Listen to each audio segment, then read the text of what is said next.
Президентская программа социальной газификации полным ходом идет по всей стране. В Якутии голубое топливо может быть бесплатно подведено к более чем 4,5 тысячам домовладений. Люди активно начали подавать заявки и ждать одобрения от регоператора по газификации компании «Саха-Транснефтегаз». Но даже на этом этапе начали испытывать трудности. Почему приходят отказы на подключение? В проблеме разбиралась Ульяна Шагина. Обещанного 3 года ждут. В случае с жильцами улиц Зеленая и Мира села Хатасы уже более 5 лет. Все это время жильцы обращаются во все инстанции, чтобы подключиться к газу. Но каждый раз получают отказ по разным причинам.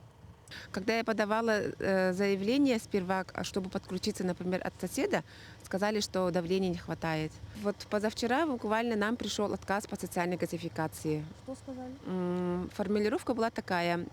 Дом находится от ближайшей точки подключения больше 131 метра, поэтому технически невозможно. То есть технически возможно, но для этого нужно строительство газовых сетей, рассчитать там диаметр трубы, рассчитать длину трубы. Сам микрорайон Кескиль относительно новый. Строиться здесь стали с 2014 года. Сегодня из 60 участков больше половины зимуют, но тратят сотни тысяч на дрова, уголь и электричество.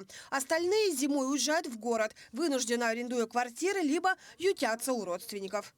Построила в Хатасах дом, продав свою собственную квартиру в городе. Но так как нет газа, вынуждена жить у сына в однокомнатной квартире. И так это продолжается почти 3 года.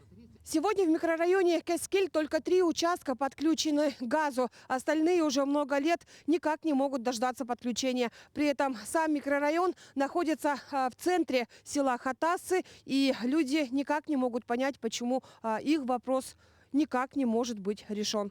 Программа социальной газификации по замыслу должна решить проблему так называемой последней мили, догазифицировав дома, рядом с которыми уже подведена труба.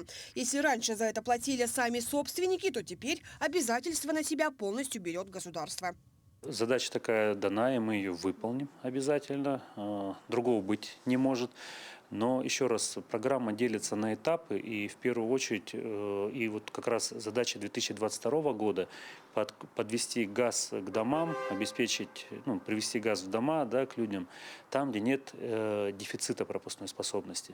То есть, возьмем простыми словами, поселковый, уличный газопровод, и в нем может просто элементарно не хватать давления. В первый этап попадают Якутск, Покровский, Мархан. Остальные, в том числе и жители села Хатасы, будут ждать утверждению так называемой схемы низкого и высокого давления в газовых сетях.